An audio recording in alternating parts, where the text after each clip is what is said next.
Hello, everybody. Welcome back once more to Anime Yay or Nay. I'm the Outback Al, I'm hot for justice. And I'm NV Jitters. and we're back. This is the final week. Well, welcome to December, but this is also the final week that we'll be watching Tiger and Bunny because we watched episode 22 to 25. Having one of those days. So yeah, this is the finale of our this particular season and the whole show, really, for now until they make more of it. Yep. What's everybody's thoughts on the showdowns that showed down? Pretty good. Okay. I mean, Yeah. it's a good show. It's a really good show. So I like how they handled just about everything, I think. Alrighty. Well, let's get into it then. So when we left off, Tiger was trying to convince everyone that he was Tiger because everyone's mind had been wiped by Mr. Maverick, and they were all thinking he was a criminal who murdered people, or a person.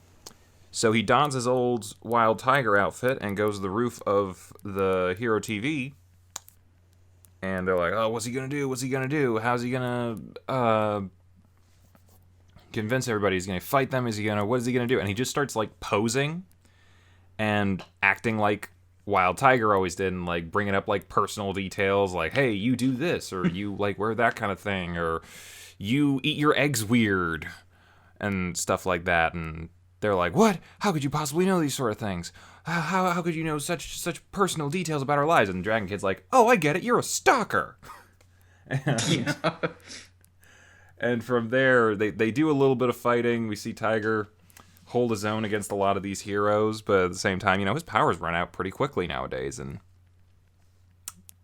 it's kind of getting to that point where he's like, come on, you guys gotta believe me. Do you really think that I would kill someone? And everyone's like, yes, except for Blue Rose. He's like, no, I mean, look at him. I don't get it, but, I don't think he's a killer or whatever. And then, after Sky High grabs him, Kaede shows up to proclaim her father's innocence, and in a very weird sort of like moment of just unleashing your next power, she zaps everybody with Mr. Maverick's power and undoes all the memory erasing stuff. Which is fortunate that's what happened, because when you think about it, she might have just erased everyone's mind completely by accident.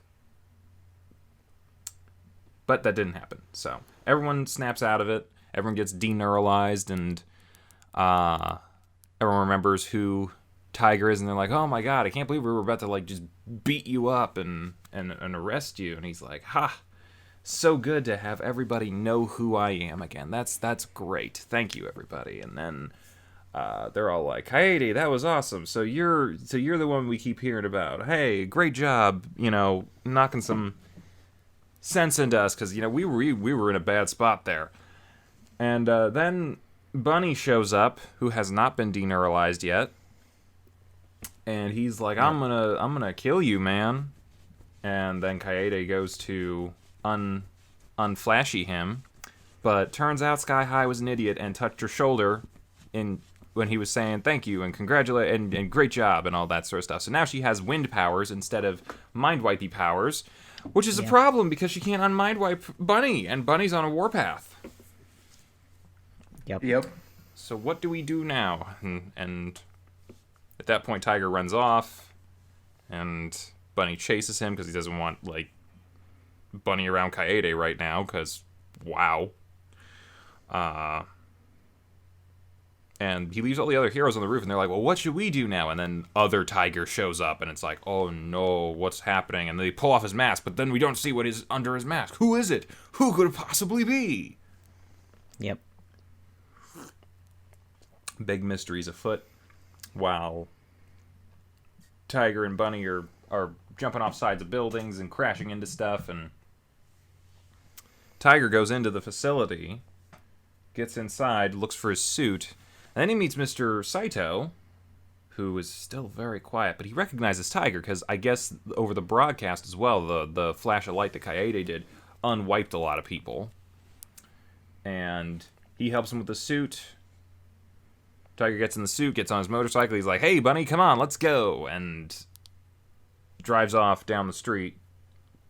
Bunny has to chase him down. And the whole time while they're fighting, in a way, he's trying to remind him, like, "Hey, we were partners. I'm Wild Tiger," and blah, blah, blah. Do you remember the sidecar thing that my motorcycle does? I always hated it, but, hey, it's you and me. It's Tiger and Bunny. Tiger and Barnaby. He keeps calling him Barnaby the whole time, which is weird. But they start fighting. They crash some cars. They, superhero chase scene. And they get to a bridge. Of course, you have to have your cool moment where you're like, okay, they're really going to have to fight now. So they drive up two sides of a lifted... Is it a drawbridge, or is there another name for that? I don't know. It's one like of those... a bridge that splits in the middle. Yeah, it's a bridge that splits in the middle so you can let, like, passing ships go through. But yeah, they both go up the sides of it like ramps, and they go good luck mode and kick and punch each other so hard that the episode ends. Yeah. And then the next episode starts, and it's like, oh, we're right in the middle of it. So they hit each other, and Tiger's right arm gets destroyed, like the suit arm. But Bunny's leg is fine. So I'm not sure what happened there. Maybe Tiger pulled his punch too much, but they land and they start like fighting and trading blows back and forth, and he's still trying to be like, come on, don't you remember we worked together and did all this stuff and he's mostly playing defense because he doesn't want to hit Bunny. But eventually he gets to a point where it's like, none of this is working. None of the good times are working. Maybe I have to use the bad times to jog his memory. So he looks like he surrenders. He's like, okay, I whatever. And Barnaby loses his helmet at one point. Because I guess he got hit or something. But his face is exposed, and Tiger just kind of like goes up to him. He looks at him, and he slaps him across the face like he did that day at the Christmas tree. Yep. He's like, do you feel that? That's the pain of friendship. Do you remember that? And, Buddy just takes it as a cheap shot and decides to really go after him. Yeah. Which he's getting to the point where he's like, well, I'm not going to be able to do it. And Barnaby goes for the killing blow. And he's like, so long, Bunny. But then the impact doesn't come. He's like, how many times do I have to tell you? Don't call me Bunny. It's Barnaby, old man. So that snapped him out of it.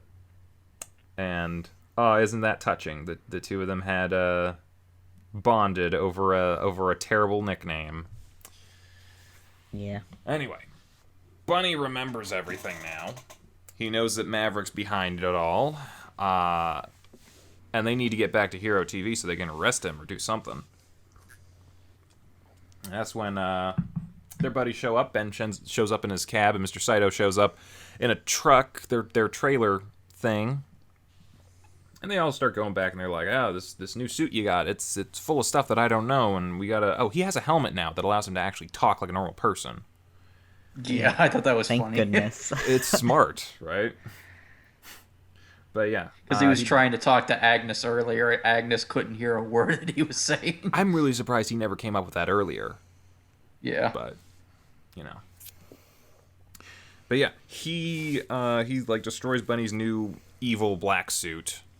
Because he's like, we don't know what's on that thing. It could be any kind of spyware or other stuff and whatnot. Here's your old suits. Made sure that they're all ready to go.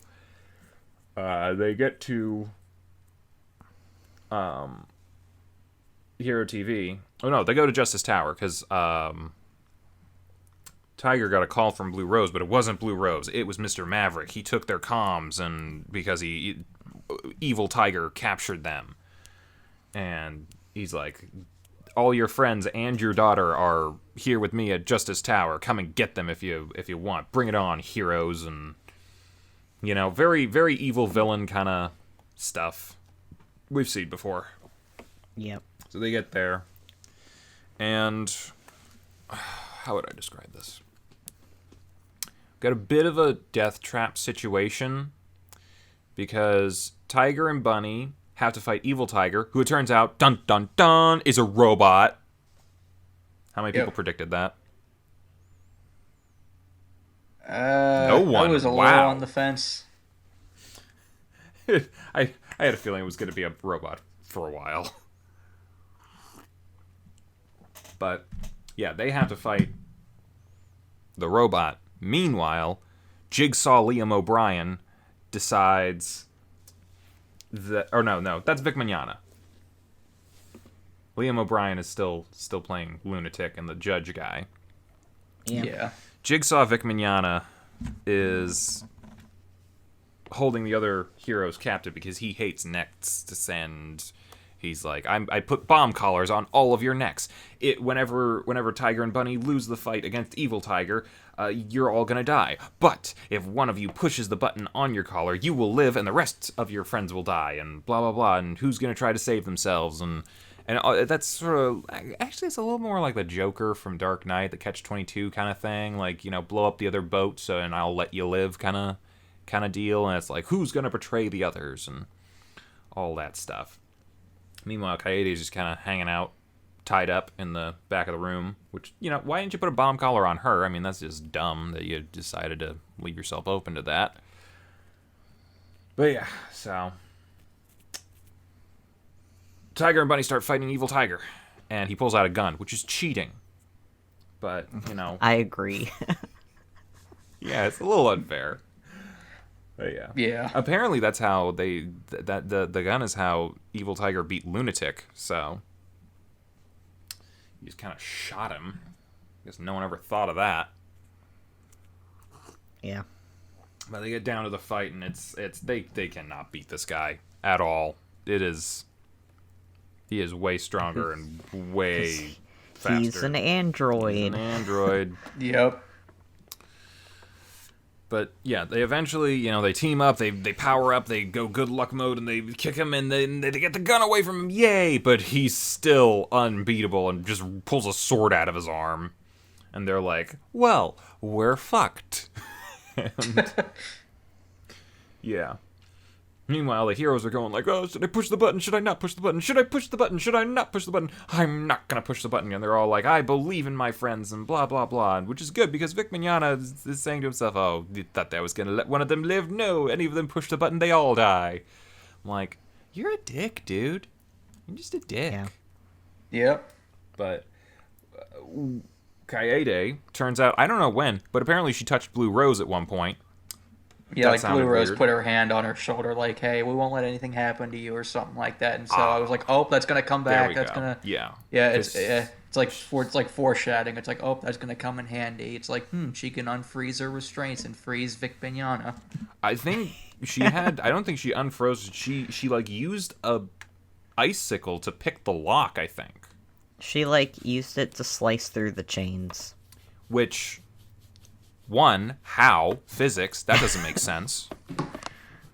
But whatever. She did it, and she freezes one of the henchmen, and she freezes Vic Mignogna and destroys a computer, and so all the heroes are free. Meanwhile, Tiger and Bunny are still fighting the robot, and do you guys remember this from the first bit from Dragon Ball Z? Like where they beat the villain with a full Nelson. I don't know. I never realized the full Nelson was as effective as it is in anime. Cause they got like that moment. Tiger gets Evil Tiger in a full Nelson, and Barnaby takes the gun. And he's like, "Shoot him! I'll jump out of the way in time." And it's exactly like the scenario where Goku had Raditz in a full Nelson, and he's like, "Piccolo, shoot Raditz," and I'll probably dodge out of the way. But neither of them does, and they both get hit by the same blast. They destroy the robot, and they kill Raditz. And in Dragon Ball Z, Raditz dies, or Goku also dies along with Raditz. And in this one, by the looks of things, Tiger is in a bad way. Yeah. And Yeah, they had that emotional moment where it's goodness. like Tiger and Bunny are saying their goodbyes, and Kaede comes in and she's crying because she thinks her dad's dying, and then lo and behold, the beginning of the next episode, it turns out, well, it's a big trick. You're yeah. They had a big emotional crying moment where he says, where Bunny says, "You can't die. I learned how to make fried rice, and you need to try it." And he's like, "You have really long eyelashes." I'm laughing and crying simultaneously. Oh, all the gay ships, man. All the gay ships. Listen. Speaking of gay ships, I did like Fire Emblem's one line where he like wakes up in that the death trap room with a bomb on his neck. He's like, "Oh, someone's getting bitch slapped for this." Yeah. Like, that is the attitude to take in those situations. What Fire Emblem's one-liners always make me laugh. Yeah. He's great. But yeah. Tiger dies in Bunny's arms, and everyone's crying and like, "Oh no, we lost him. He was the best of us." Blah blah blah. And then they go after Mr. Maverick and Vic Mignogna, and things are not going well because Mr. Maverick takes Kaede hostage. Yeah. Which, ice powers, you can just get out of that, but okay. But that's a perfect moment for Tiger to get up out of nowhere and just hit Mr. Maverick and get do. And I'm alive. Yep. I passed out from the pain, people. Yeah. If there was one thing I disliked from the finale, I didn't like that fake out. I'll admit, I felt kind of cheap to me. Yeah, well, they do acknowledge, like, well, why did you think he was dead? I mean, he did, like, say that little, like, "Tiger, you're alive? I came back from the depths of hell." And it's like, well, that's a little intense. But yeah, he's like, "Come on, I passed out from the pain. What do you think was going to happen? Bunny, did you even check my pulse?" Apparently he did not. So, dang. This could have been avoided. He could have easily just been like, "Tiger, Tiger," and like check his neck. Is like, "Oh god, he's still alive. He just passed out. Okay, we're good. Kaede, you're not an orphan yet. You're only half of an orphan." But yeah. So, stuff starts breaking, and, they kick Vic Mignogna out a window. Well, Maverick is, like, he's hanging off of Maverick's leg, and Maverick is like, "Let go of me. I don't need you anymore." And then he kicks him off. Yep. Evil villain did evil villain things. And then they're like, "You're under arrest." And he's like, "For what?" And you can't do anything. King Kong ain't got shit on me. And, he brings up a good point. He knows all the influential people. It's his word against theirs. And, and anyone who doesn't believe him, he'll just mind wipe them and blah, blah, blah. But then it turns out the real hero of the whole story, Agnes, shows up. And she's like, "We recorded all of that. The ratings are amazing, and you're going to jail." And Yep. Yeah, at this point, he's like, "Well, I'm fucked. Nothing left to do." And he mind wipes himself. Yeah. Which, yeah, he just kind of like zaps himself so that he doesn't have to talk or do anything. And they're like, "Well, Ouroboros is going to die with you." He's like, "Nope, Ouroboros is way bigger than me." And he's a vegetable. Mm-hmm. Which, I'm just throwing it out there. I realize she doesn't have a lot of control over how she does her powers, but she's getting better. Does that really mean his mind is completely gone? Couldn't Kaede just unsnap him? I don't know. I mean, they could have been worth a shot. I don't know if they did do that off screen or something, but like, I feel like they could have easily interrogated him on the spot about some more stuff. But yeah, they put him in a police transporter thing. They all say like, "Hey, great job, everybody. Hero TV is amazing, and we're the heroes, and blah blah blah, and we're gonna keep on heroing." And then Tiger's just like, "Nope, I'm not gonna keep heroing. Nope. I need to retire and do other things because I'm losing my powers." And yep. yeah, and Bunny's like, well, I'm retiring too, because the only reason I became a hero is because the villain wanted me to, and, well, I don't have a partner anymore, so I guess I'm not going to be a hero anymore. Yeah. Then cut to Mr. Maverick the Vegetable. Burned alive. We did forget to mention a part. What did we forget? That more androids have started to attack the heroes. Oh, yeah, that fight was probably why the tower started falling apart. Yeah. Yeah, we should go back and mention that, because that is kind of an important thing. There was a bunch more androids, started beating down all the heroes, and at a certain point, what were Ben and Saito doing the whole time? Well, they were looking into the computer system, because all of the androids were working off of proprietary technology that was created by Barnaby's parents. And they're like, well, there has to be a safety code. You know, the 3 laws of robotics. You know, don't hurt a human, don't do this, don't do that. Well, you can't take... Clearly, the safety systems were off because they were clearly violating Directive Number 1. So they're like, we need to find the code to reinstate the safety systems, and then they'll all shut down. So they did that, and they found the code and all that. So great, they did that, and the tower was destroyed. Then Vic Mignogna gets thrown out of a window. Then Mr. Saito gets caught. Then Agnes shows up and saves the day, and then the mind wipe. Yep. Right. All caught up. Lunatic shows up, kills Mr. Maverick. Which I was hoping happened so bad. I was like, Lunatic's gonna be the one to help them out and, like, get rid of Mr. Maverick. Please, oh please, I really want him to, and then he did. I was actually waiting for Lunatic to fight Thor in the finale. I thought he was gonna, like, jump in and just dispense his justice on everyone, just fire his arrows at will, but I guess that works too. He's picking his fights. He's playing it smart. He knows he can't... Like, he seems invincible at first, but, like, he got shot once, and that really took him out of the fight for the most part. So he's a bit of a glass cannon. Yeah. But, yeah. He gets burned, and then it's a year later. People are doing stuff. Dragon Kid's hanging out with her parents. Sky High is walking his dog. Maybe trolling for some other robot pussy.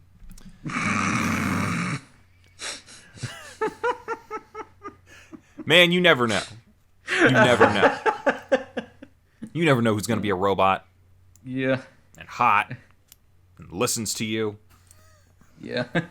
And Blue Rose is reading a self-help book, How to Win a Single Dad's Heart. Yeah, that's not going to happen. You're way too young for him. He's already got a partner. Yep. Yep, he do. Who else is doing stuff? Let's see here. Rock Bison is just drinking in a bar, and Fire Emblem's grabbing his ass. Yep. What's the matter, honey? Can't take the heat? Always a good time. And then a robbery takes place, and they have to chase down some criminals, and I forget who got the arrest. I think it was Blue Rose or someone got the arrest. Yeah. And then we look off to the side, and oh, lo and behold, it's the B team. They're off chasing some criminals as well, and who's among them but Wild Tiger, who's back out of retirement, even though his powers are fading, and he's become Wild Tiger 1 minute. I'm like, way to advertise your weakness there. Yeah. Yeah. But yeah, because he couldn't stay out of the game. Well, his daughter kept saying, I'm tired of you being a couch potato. Get your ass out there. Yeah. I mean, what else was he gonna do? Really? But yeah, so he's out there and he's doing his hero stuff again now with the B squad. And he falls through a roof. And he's about to crash because his powers are out, and he's going to fall and hurt himself, and oh no. But then suddenly, out of nowhere, an unknown hero saves him. It's a known hero. It's Bunny. Bunny catches him again, just like he did in episode 1. Yep. Yep. And he's back because he's like, hey, you're out of retirement. I need to make a comeback too. And blah, blah, blah. And then they start arguing, because that's what they do, about who's going to pay for the damages to the car they landed on. And then they're like, all right, time for Tiger and Bunny to go out and roar and fight some crime and do all that kind of stuff. And they do. And everyone's happy. And everyone's a hero and doing their thing and saving the day and everything's good. Till the after credit scene. Did you guys see the after credit scene? Yep. Yeah. Yeah, so some kid is like buying a Barnaby card at a stand. It's 50 cents, and he's like, "Well, I'll take a Wild Tiger card too. That's $1, right?" And he pulls out $1, but then the wind takes the dollar, and it falls in a puddle, and we see the dollar slowly becoming wet, and as it gets wetter and wetter, we see this I don't know what the exact name of the monument is, but like the stern-built statue thing. It's we see when it gets wet, it becomes the Ouroboros. And we realized all along, Ouroboros was not an organization. Ouroboros was not a people. It was a currency. Everyone has to burn their wallets, and yeah. Sure. I'm going to throw it out there. If you're a secret evil organization, why would you put your symbol on money? Especially hidden. I mean, like, I know most people probably don't try to get their money wet or something, but it's going to happen at some point. This can't be the first time this has happened. I guess it was a signal for the audience watching, just saying, hey, yeah, you know, that terrorist organization, yeah, they control everything in this city. Okay, yeah, but that's dumb. They're setting us up for another season. Yeah, but it's so dumb. Why would you put yourself on the money? I don't know. Like, I actually saw a thing, a little more, which is a little more subtle. Like, you know the wide shot of the city? With, like, it's good. You see all the levels and they're big circles and whatnot with like crisscrossing intersections and all that sort of stuff. Someone actually took a look at that and like marked out like on the top tier, the gold level, gold circle or whatever. It's a giant circle with a long stretch of road right down the middle and a cross section at the top, creating the Ouroboros symbol. Mm-hmm. So, the city itself is the Ouroboros symbol. You don't need to put it on your money. But yeah, that's just me. I think it's a little too obvious, but, you know, hey. Sequel stuff. I'm hoping that's what they cover in either a bit of the movie or the new series, which is apparently in production. Hell yeah. I'd like to see it. I hope they bring back all the voice cast and everybody else, because this was a good show. It was a good dub. It was good beginning, middle, end. I had a fun time watching this. What was your guys' favorite parts of this show? I mean, I guess me personally, I liked the action and I liked, you know, the high stakes. But I guess my favorite parts were probably just the interactions between all the heroes, because once you got to know them and their personalities, they worked off each other really well. Oh, yeah. Yeah, I mean, I liked all the stuff with the heroes, too. I kind of like how each hero had, like, their own episode to kind of, like, show them off a little bit, and then that makes you feel more attached to them when everything is going down at, like, the end. Yeah, I feel like it shares a lot of elements with other, like, superhero comedies, which, like, I guess there's a lot more of those in anime nowadays. But I think this one kind of has a bit of an advantage, at least with connecting with characters, because it gives you more time to connect with certain characters. Like, I love One Punch Man, but in this season, we don't connect to a ton of the other heroes. We get a little bit with Genos. You start to feel a little bit with Moomin Rider and, like, what he does, like, especially when he's fighting the Sea King and that. But ultimately, the only person you're really following is Saitama, which, yeah, he's the main character and it's fun, but, like, you don't really get to connect with anyone else throughout the show.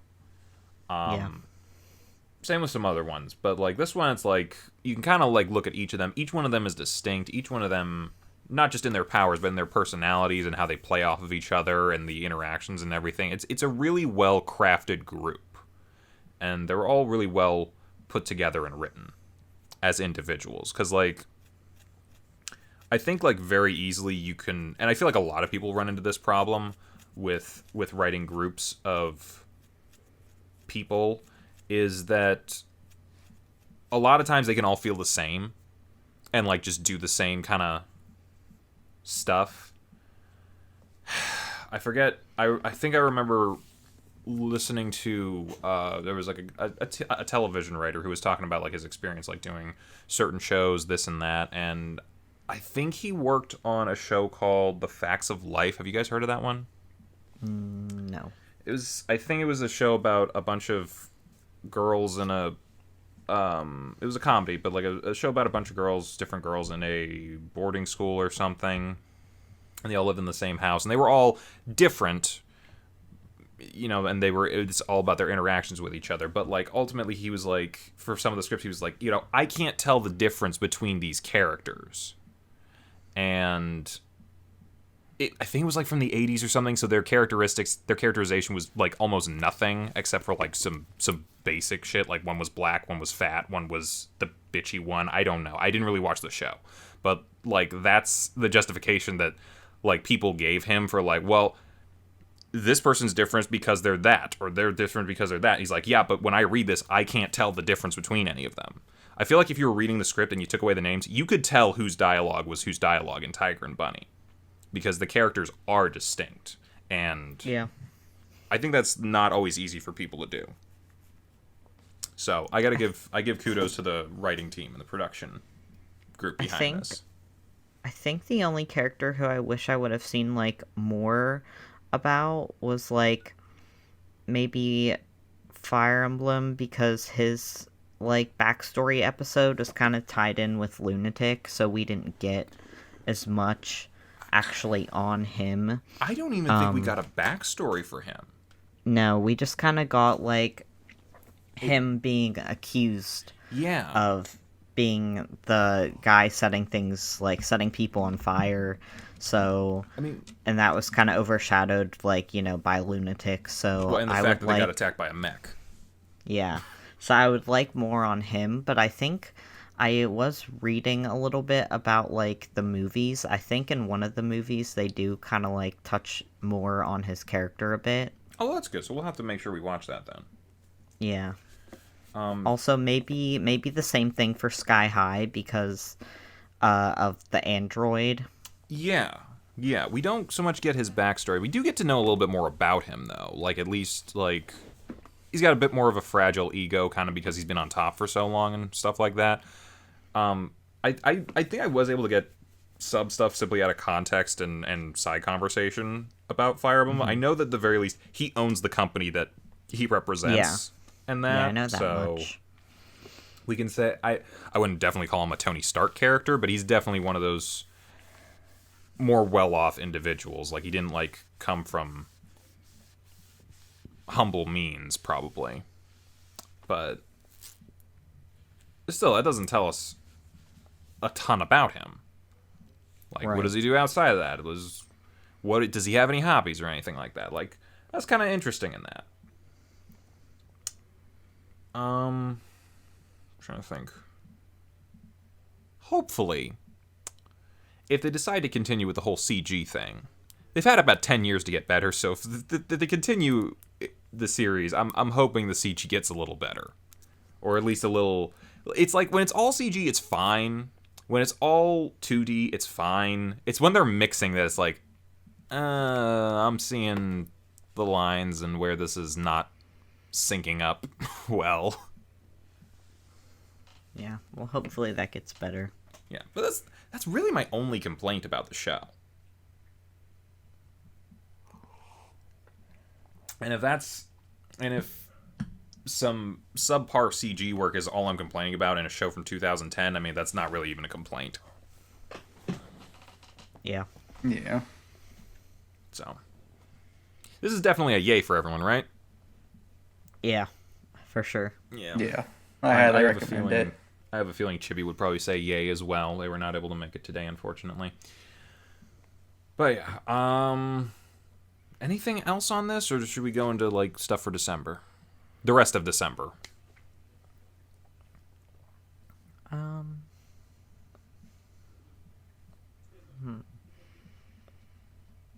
I mean, I think I said about everything. I really like the relationship like growth between Tiger and Bunny, and not just in a shippy way, but like I actually never found this to be very shippy.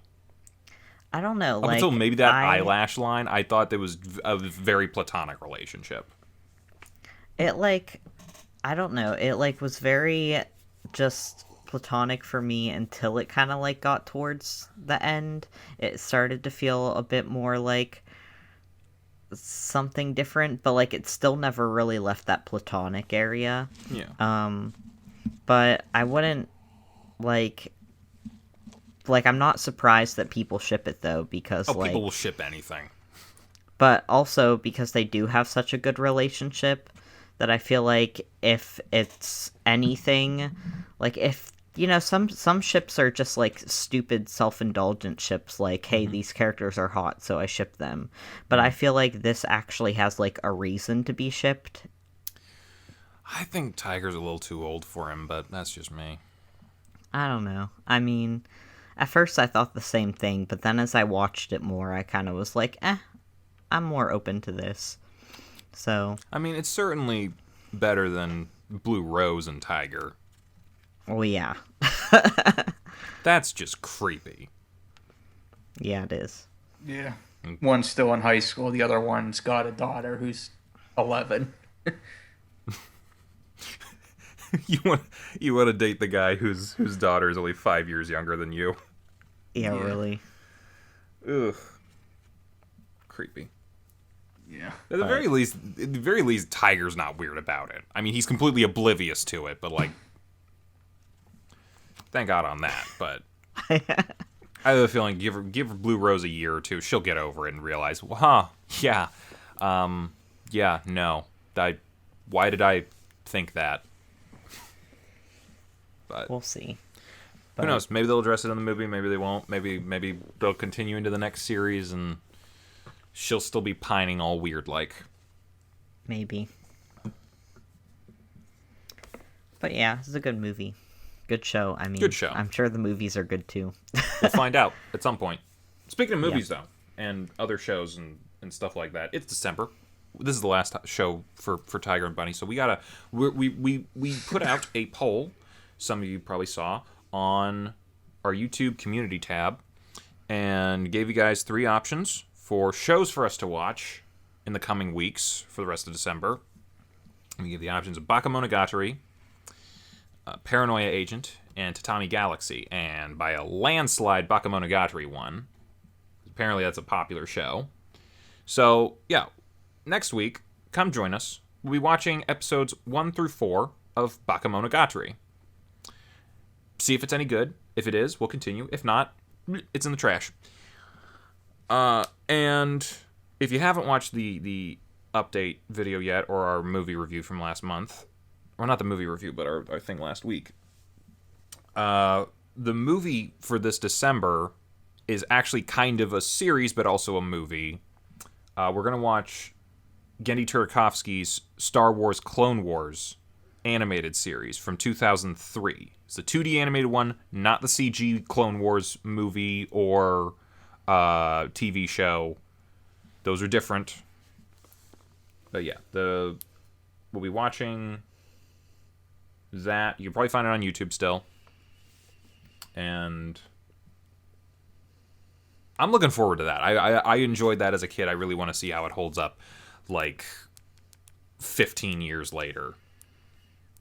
So. I rewatched it a couple years ago. It does still hold up animation-wise. Well, I'm glad. He's like... I think one of the biggest problems with the prequels and some just Star Wars stuff in general is that George Lucas did not know how to write dialogue. But